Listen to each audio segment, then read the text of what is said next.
Restaurants and romance, empire and opera, fun, surprising experiences at every one of the more than 300 stops on the metro.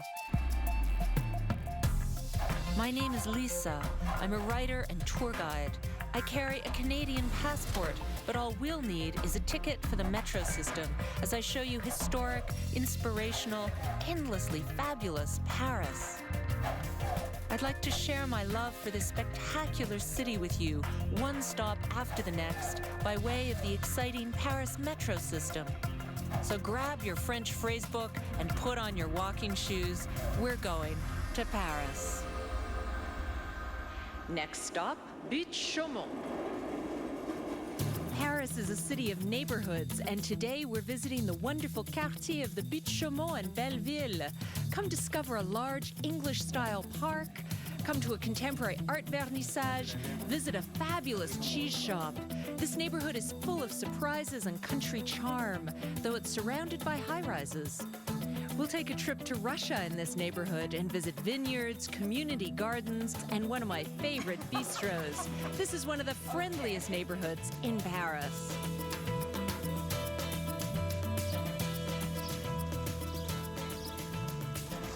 Welcome to the wonderful Butte Chaumont neighborhood, which is gathered around my favorite park in the whole city of Paris. This area used to be known as Bald Hill, Mont Chauve, which eventually became known as the Butte Chaumont. Let's go explore the neighborhood.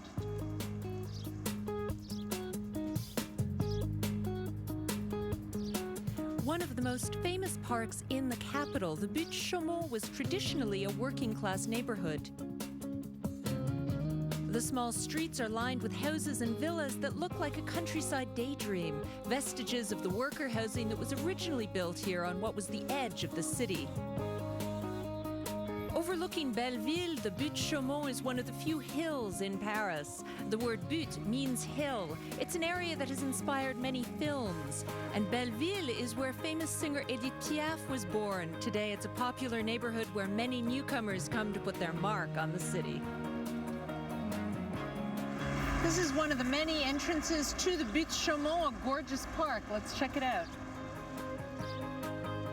The Butte Chaumont metro station is at the top of the park, but the main park gates are down here across the street from the 19th arrondissement's town hall.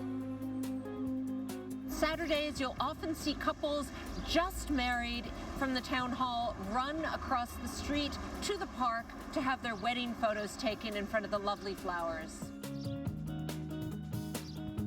The Butte Chaumont is every bit as romantic as Hyde Park in London or Mount Royal Park in Montreal. This popular spot is easily accessible because it's surrounded by several metro stations. Right from the first days of spring, the park's walkways and lawns are crowded with locals appreciating the sun and the flowers.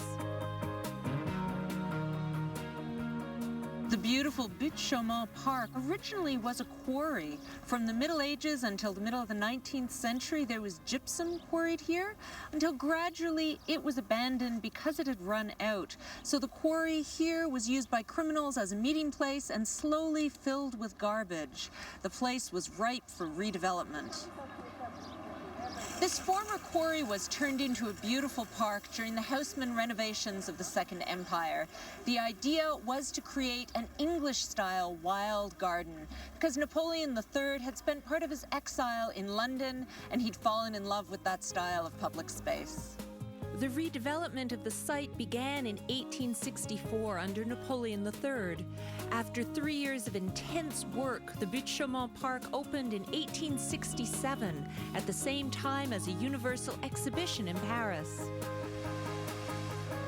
The park has a natural look that's unlike the straight lines and geometric shapes found in traditional French gardens designed in earlier centuries. The winding walkways create a natural, almost wild feeling.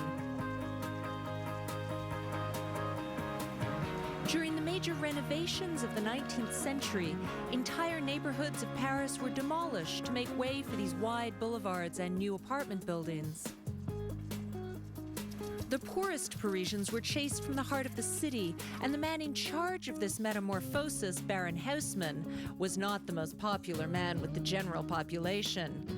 But Haussmann had a knack for hiring brilliant engineers like his landscape designer Jean-Charles Alphand, who created a real gem in developing this Butte Chaumont Park.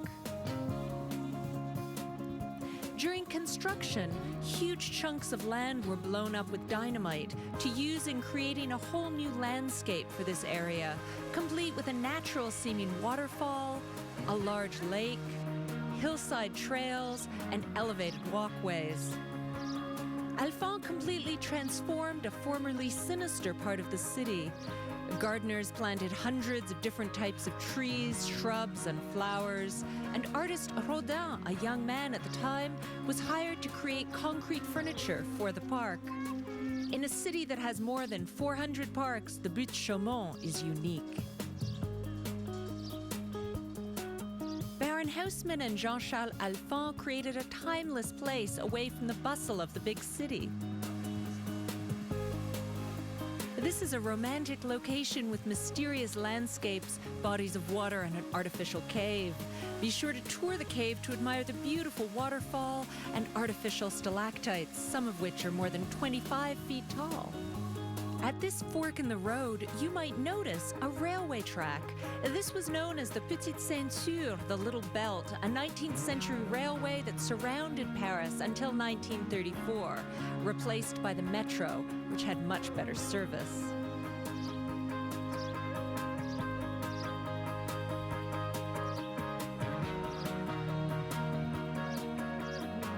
Belvedere Island is in the middle of the large lake.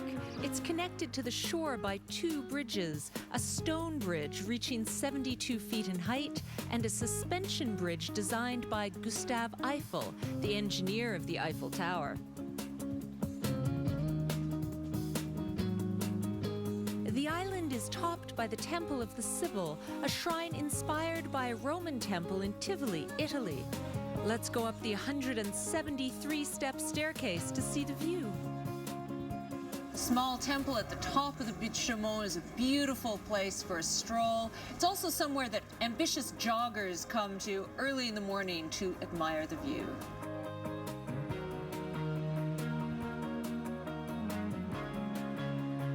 The Butte Chaumont Park is one of Baron Haussmann's most inspired additions to the city of Paris.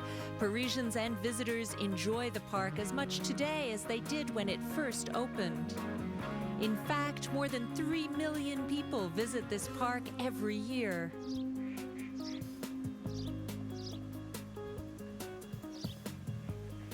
This is what is so wonderful about the Butte Chaumont. These hills in the sun, you can lounge and read and meet a friend for a picnic and soak up the sun. But if you don't come equipped for the picnic, I know a wonderful place within the limits of the Butte Chaumont where you can have something to eat.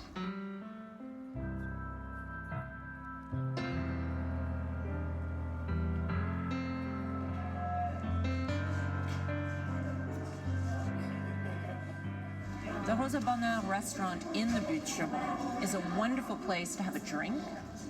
It's actually referencing the guinguettes of the old working class neighborhood where you could go and drink and dance in the evening. But during the daytime, you could also bring your kids and sit in the picnic tables outside and listen to music and color with them and generally enjoy yourself. It's a very relaxed, friendly place. It's open Wednesday through Sunday. And even after the park closes at night, it's open till midnight. It has its own entrance. Rosa Bonheur is located in a park pavilion that was built at the same time as the Butte Chaumont Park, just in time for the Paris Universal Exhibition of 1867.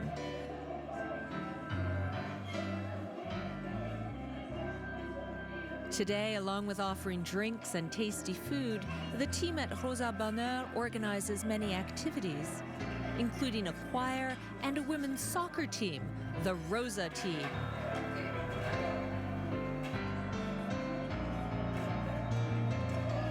So what I've ordered is a Rosa Summer specialty drink, which is named for Rosa Bonheur.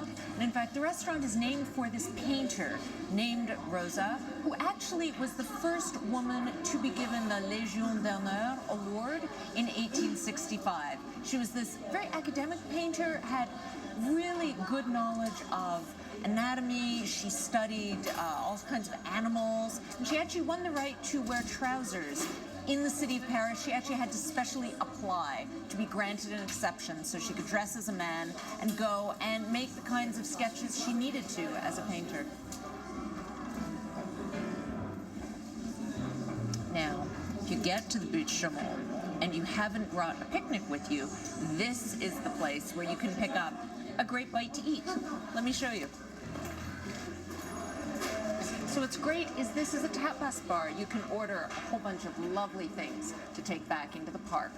Bonjour. En fait, j'aimerais bien un peu de charcuterie. D'accord. Il faut vous reposer du jambon serrano. Parfait, je prends ça. Avec un peu de fromage peut-être. So what I've ordered is some fantastic ham, some cheese, of course, because you can't have ham without cheese in France, and a lovely tapenade made with green olives and figs, which sounds just magical. And they'll, of course, give me bread to eat with that. And it's all going into the paper bag, and I can take it back to the park. Ça c'est le pain. Okay, merci. Alors 18 € s'il vous plaît. Ok, parfait, c'est bon, ça y est. Merci beaucoup. Bonne journée. Off I go. Let's stroll out of the park to Rue des Alouettes and get to know some creators of French contemporary art. We'll visit a gallery opening at the gallery called Le Plateau right after this.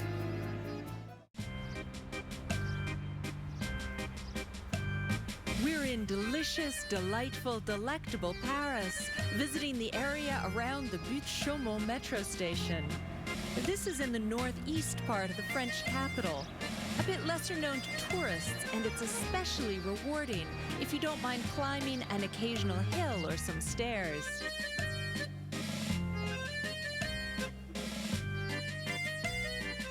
This is the Butte Bergère, which was the site of an Olympic stadium in 1924. Then the area was torn down and redeveloped into workers' cottages that were actually inaugurated by American dancer Josephine Baker. Today, this neighborhood feels a little bit like Moussaïa on the opposite side of the Butte Chaumont Park. And from here, the Butte Bergère, you get an amazing view of Sacré-Cœur and the city.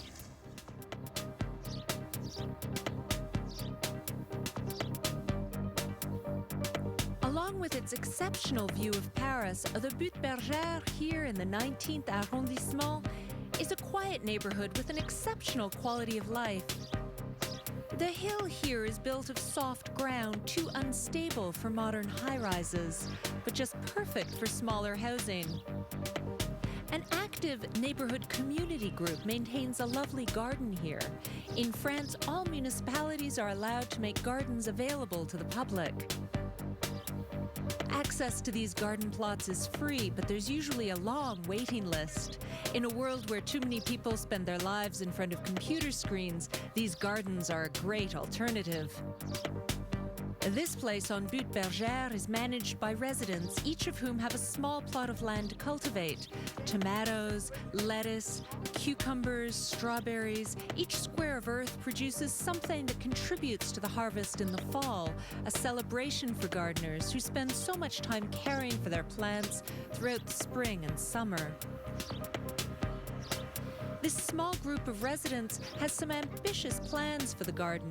They're gradually claiming the land surrounding their plots to increase their cultivation. They're installing beehives, and eventually, they have plans for more rabbit hutches, like this one. In the Butte Bergère, there's even a vineyard. Paris boasts 10 small vineyards in the heart of Paris.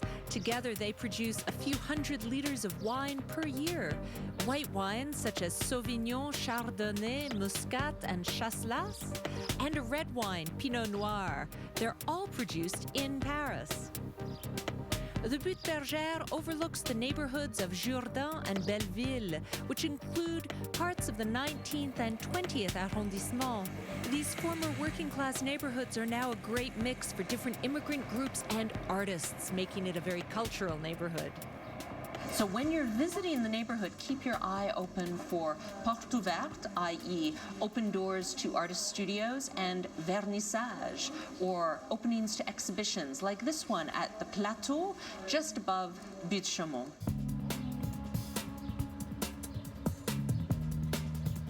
Le Plateau is an art gallery that depends on a public organization that supports contemporary art in Paris.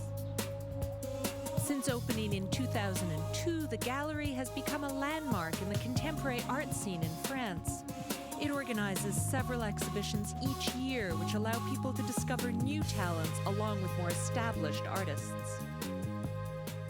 Le Plateau is also really interesting because it really does a lot of outreach into the community here. It runs workshops for children of all different ages and also encourages collaborations between artists of different disciplines. So you have writers working with dancers, performing here to new music. You also have some filmmakers involved in the exhibitions. So it's a real meeting place for collaboration. With artists installing themselves in studios in Belleville and different underground events happening around the neighborhood, Le Plateau was the first official government-sponsored gallery that opened here. This exhibition at the Plateau is called Painted Black. All the works were selected on the basis that they're in black and white. That's really the only main unifying feature, and they range from installations to films to black and white photographs, and even a very mysterious fog-filled room right at the end. The organizers here present projects that are a little outside the mainstream, which makes this gallery unique. Artists showing work in the northeast of Paris are known for their more experimental attitudes, compared with galleries in other parts of the city.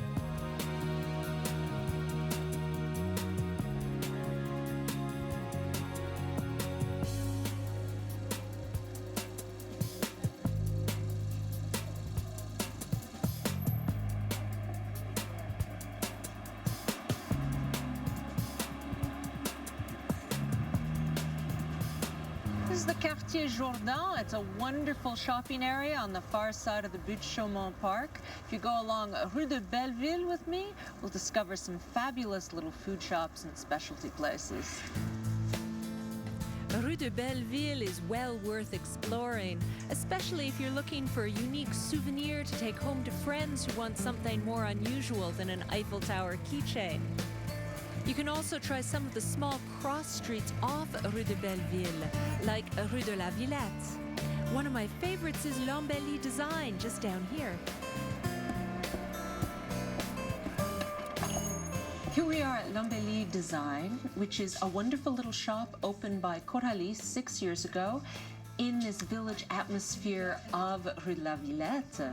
It's a wonderful place to shop for gifts, especially because Coralie has a great eye for unusual materials and a quirky sense of humor. My favorite gift in here is the playing cards, which are special post-revolutionary French playing cards. All the kings and queens have been decapitated.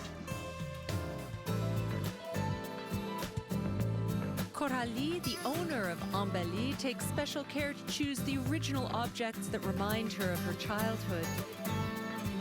She loves color and humor, and many of her products come from local artists and artisans.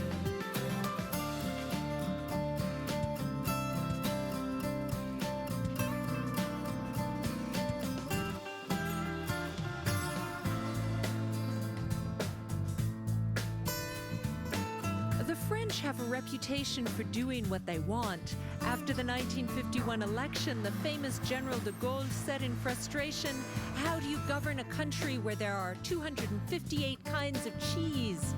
Today, France produces even more varieties of cheese, so let's discover some of the best ones right after this.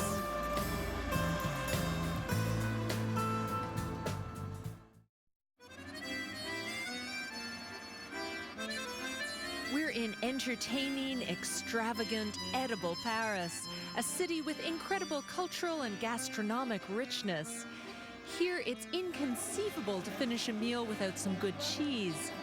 France produces a staggering number of cheeses, which makes it difficult to choose what to eat. So come with me to meet the experts at Beaufils who can give us advice. Here we are at Beaufils Fromager. It's a wonderful cheese shop because they have their own cellar, a cheese cave, where they do the aging of the cheeses themselves. Sometimes it takes several years for the cheeses to be just perfect. This is cheese expert Emmanuel. Here the merchants actually get to know the dairy farmers who make the cheese. Époisse is a cheese from Burgundy. It's this cheese down here. And I happen to love it, but the ones that I'm used to are really strong. And what Emmanuel is telling me is actually they have an Époisse, which is one of the last Époisse producers who actually makes the cheese himself. He has the cows, the milk. It's a very direct, small production, and they're much subtler, they're much butterier than the big production Époisse, so I'm really looking forward to trying this one. Emmanuel shows me all sorts of goat cheeses near the window here.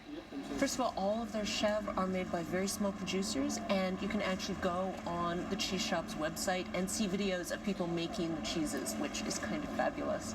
And this cheese he just showed me, he said is a really friendly, amicable cheese, which I think is a great description for goat cheese.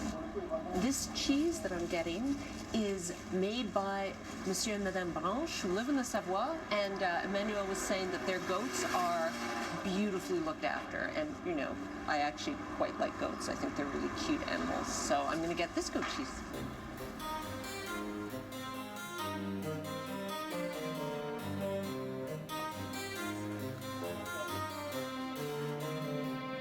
This is lovely cheese.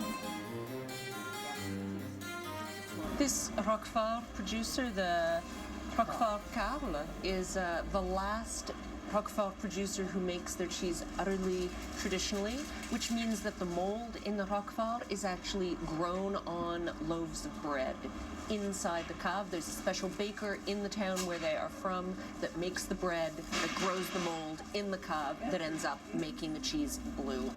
Don't be shy, you can always ask to taste before you buy. This is a forme de Montbrison from the Loire. This cheese is unusual, especially because you can eat the rind of it, and he says it's really the kind of cheese you want to put on your favorite music, sit down, have a glass of champagne, and a little bit of this blue cheese, which sounds great, don't you think?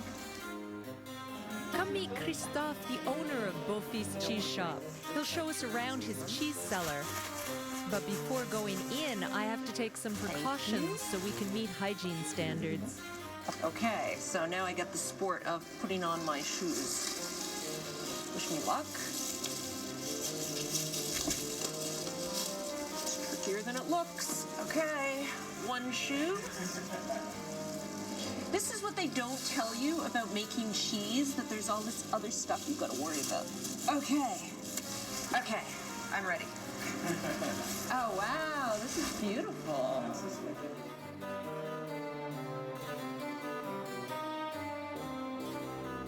This is so cool. They keep the cheeses in the cellar and they look after them. They brush them. Sometimes they brush them with white wine to get them to develop. Sometimes they brush them just to keep the crust in good shape. Because some of these cheeses spend a year down here, so you have to keep looking after them because a cheese is a living food. It's not inert.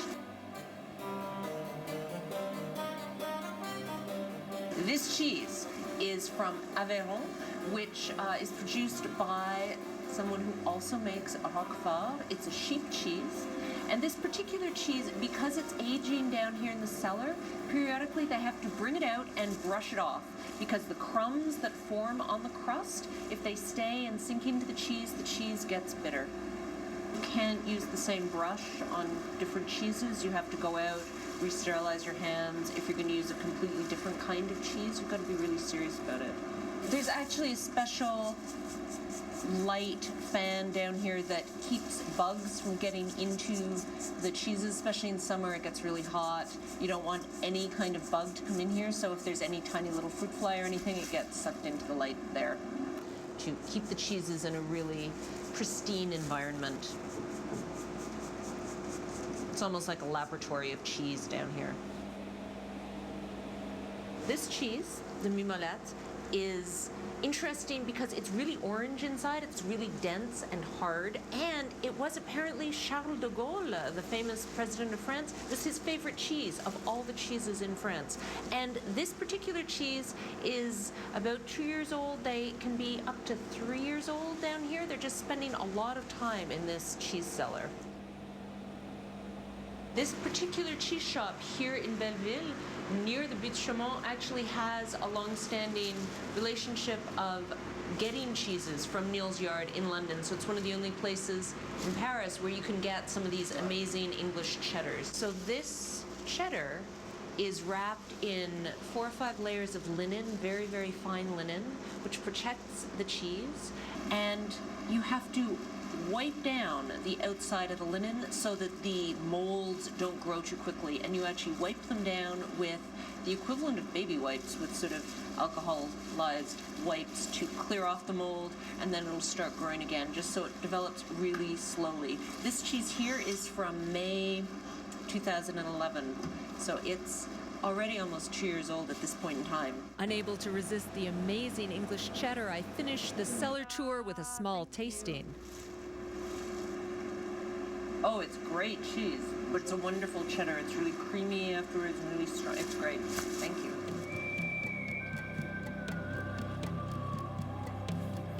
In France, a meal often ends with cheese and a tiny sweet dessert, followed by a good strong coffee.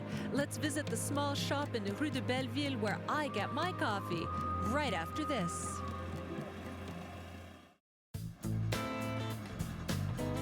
We're visiting exciting, enchanting Paris, a city that's in constant, energetic motion.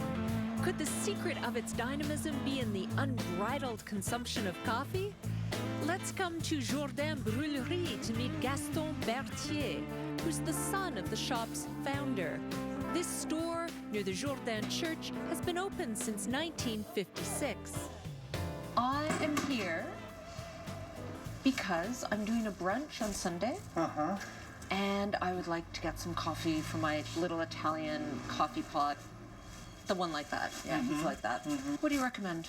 Oh, Colombia. Colombie, okay. Café bien équilibré. Okay, so for my brunch, Gaston recommends the Colombian coffee, and he roasts it right here, and it's beautiful coffee. Ground. Yes, please.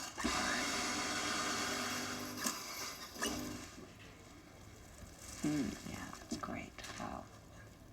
It's almost like eating chocolate, you know? You get this whole, it's wonderful. Thank you. It's got a wonderful bouquet, the Colombian coffee.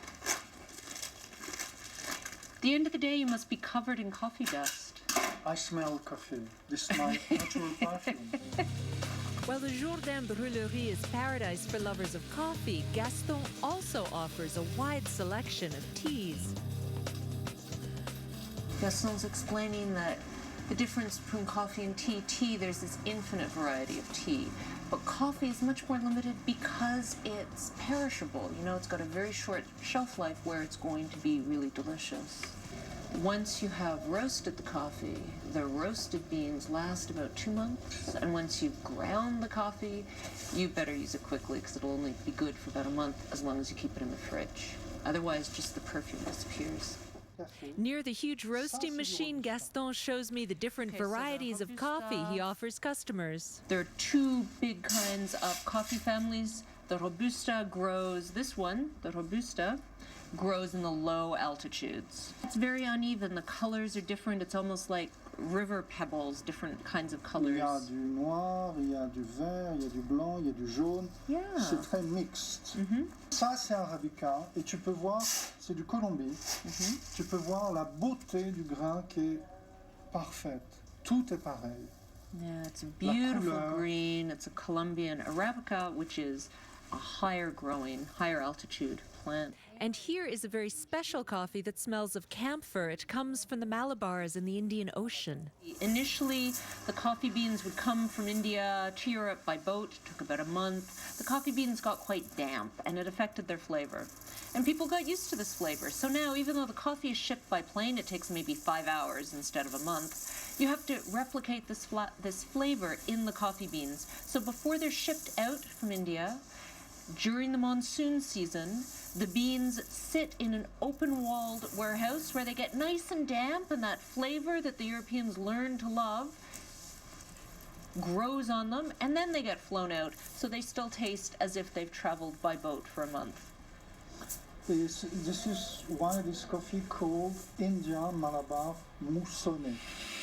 What's wonderful about Gaston is that he actually roasts the coffee here himself. It's the brûlerie, and it has a roasting machine that has been here since 1956 when the shop opened.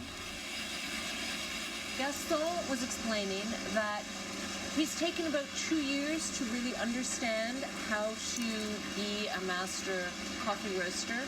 And not only is it the time and looking at the color of the beans changing, you can also hear when the beans are ready. The coffee makes a specific kind of sound that he listens to, and that's how he knows it's time to take the beans out. Ah, it smells amazing. It's great. Et voila, once the coffee is roasted, it's ready to be sold and ready to be enjoyed. France has long been a haven for immigrants and refugees. In the 1920s, Paris saw the arrival of tens of thousands of Russians who were fleeing the Soviet Revolution. These people stayed in Paris and could often be found in their own Russian cafes and places of worship. This is the Russian Orthodox Church, Saint Serge. It's been here since 1924, and you can come here. It's open to the public for its garden and for its Sunday morning services in Russian at 10 a.m. every week.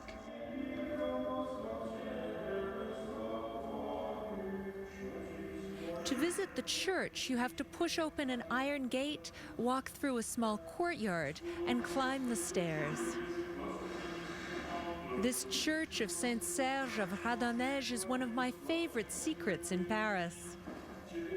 Before becoming an Orthodox church, it was a Protestant parish that took care of poor German immigrants in the neighborhood.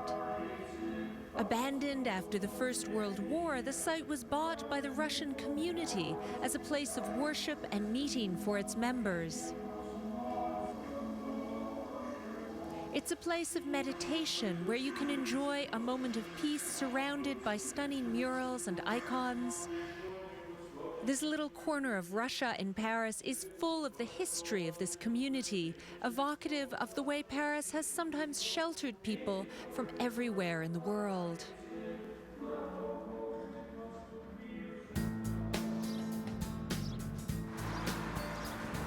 We'll now leave the Saint Serge Church to venture down Rue de Crimée to visit a bakery I just love.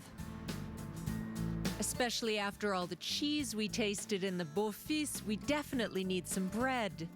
The French have a well-deserved reputation for making excellent baguettes, and if you want to taste really special breads, you should visit Véronique Mauclair, one of the few women bakers in Paris.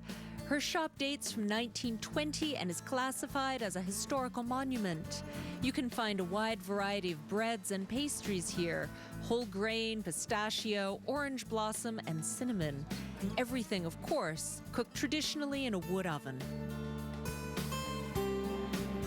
Next, let's take a walk through what will seem like a country village. We'll visit the charming Mouzaya neighborhood right after the break.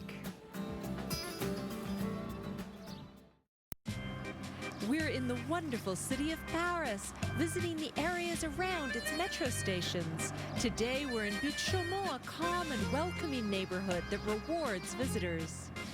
This is the Quartier Moussaïa, just up the hill from Butte Chaumont.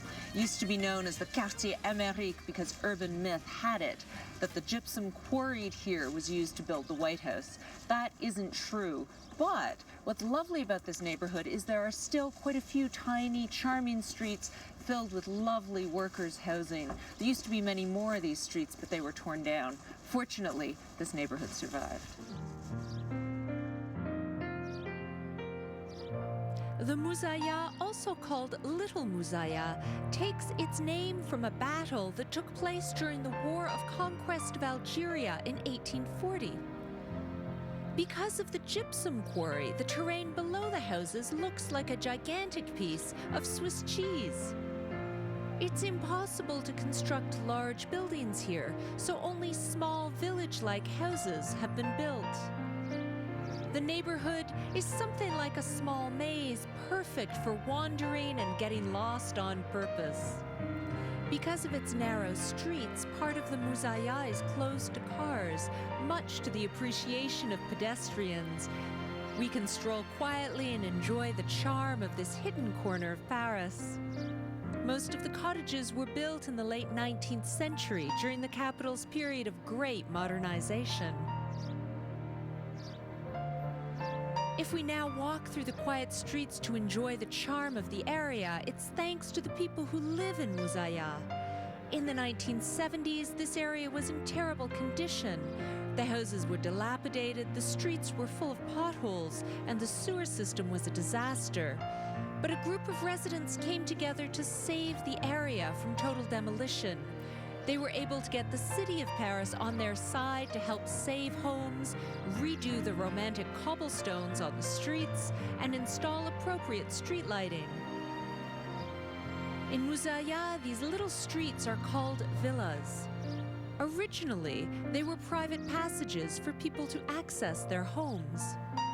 During the rehabilitation of the area during the 1970s, the city expropriated the passages in order to improve maintenance and open them to the public.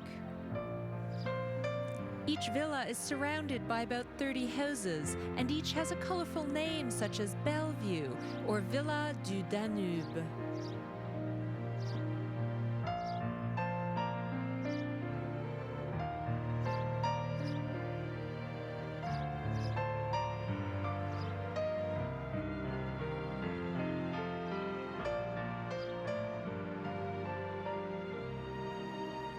This is the Hameau Danube that you know you're approaching because of these really charming details from the 1920s.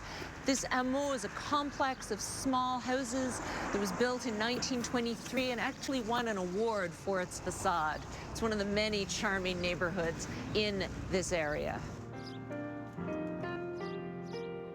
Moussaïa and the hameau are places where time seems to have stopped at the beginning of the 20th century. But just look up and you'll see the residential towers that ring this atmospheric corner of old Paris. Over here, we're past the edge of the gypsum quarries, and the ground is strong enough to build up. Place des Fêtes is one of the highest points in Paris, although it's difficult to see the view because we're surrounded by 1970s skyscrapers.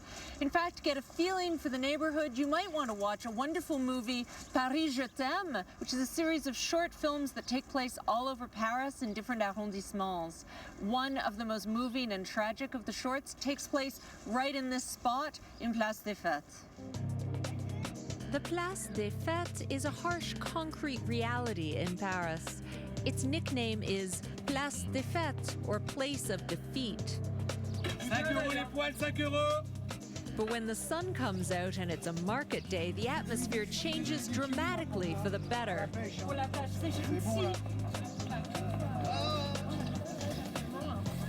The market in Place des Fêtes is a real souk of a place. It's on Tuesdays, Fridays, and Sundays. The weekend, Sunday, is the day to come because here on the weekend you can buy everything from food to socks to clothes and curtains.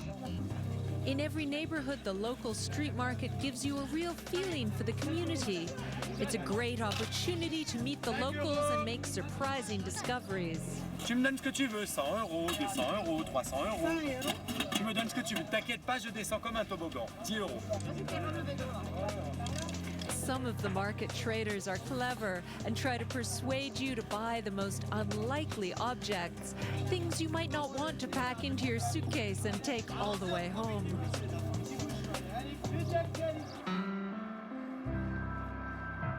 After a long day exploring one of my favorite neighborhoods in Paris, we'll take the time to eat a traditional French meal. Come with me to Chez Que du Bon, a typical Parisian bistro near the Butte Chaumont Park. Que du Bon means only good things, and you'll realize why the establishment deserves its name. What's wonderful here is Gilles, the proprietor, has such strong feelings about the menu. His son is the chef, and they really think about what's available, what's in season. All the meat is organic, and the wines, we will talk about the wines because it's wonderful. Meet Gilles, the owner of Que du Bon, and discover the wonderful wines here right after this. We're in the delightful Butte Chaumont area of Paris at the very local Que du Bon restaurant. Gilles knows so many wonderful vin naturel producers, winemakers who are committed to organic grapes, but they're also really committed to natural winemaking, no weird additives, no chemicals, very low sulfite level, which means you do not get a headache from Gilles' wines here. It's wonderful. So for tonight, I'm just putting myself entirely in his hands. He's going to bring me a white to start with and some red for my main meal. Aha! Hop, on est parti avec un petit peu de blanc, voilà. Okay, merci bien. So I have a Clos du Neuf, a Cheverny, wonderful. And it's natural, so it's a tiny bit cloudy and smells great. Oh, that's great. That's a nice thing to start with. Now, Gilles actually knows all the winemakers personally. He has some of them actually come up to Paris for special soirees where he serves food and has people taste a whole bunch of new wines. He's really committed to knowing where your food and drink comes from. Lisa. Oh, wow. Sweet Lisa. The carpaccio. Thank you. Et puis une asperge blanche, des premières asperges. This is this amazing freshly made carpaccio, and it's served with olive oil made by one of Gilles' friends in Greece, Alessandro. Now, another thing about this restaurant is seasons. It's spring, so lamb is in season. That's why I'm having lamb as my main meal. And Gilles insisted that I try the asparagus because it's spring, and it's essential that I give it a try. So, have a little bite of the asparagus. Because that's the other thing with these classic French personal bistros. You really have to allow the owner to wrap you up in his idea of what you should be eating right now, because he's right.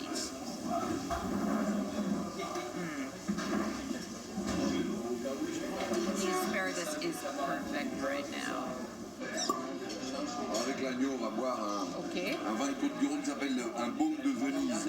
So I have a Baume de Venise, which is mostly a Syrah wine, and Gilles has told me that it will bring out a slightly strong taste of the lamb wonderfully, so I can't wait.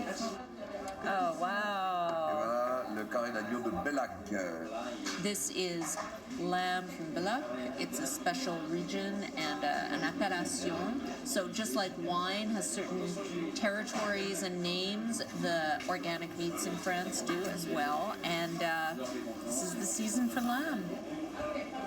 If you're going to go out for an evening with friends to the small local bistro, you want only great food and only a good atmosphere and good advice, and that's what they're committed to at Que du Bon. And it really comes through in what you end up eating. 1, 2, 3, 4, 5. Gilles has very strong feelings about what order you eat the cheese in. You start with the chèvre, you move on through the brie, and you finish with the hard cheese, which is a sheep cheese, so it's a very, very strong, kind of intense cheese. And he's given me an Alsatian wine, very sweet to drink with the cheese. Should be marvelous. He also only serves you butter at the end of the meal with the cheese. Because before that, you should be paying attention to your meal and the olive oil used in your meal. The butter is almost like a cheese unto itself. Okay. Voilà, on va mettre un vin doux, moelleux. Oh, wow. Gilles insists that I try the melting chocolate dessert, which is served with what they call a crème anglaise, which is basically a light custard sauce. And he insists that you have chocolate with a very, very light rounded burgundy, which is a dessert burgundy. Really unusual wine and fabulous dessert. Why not?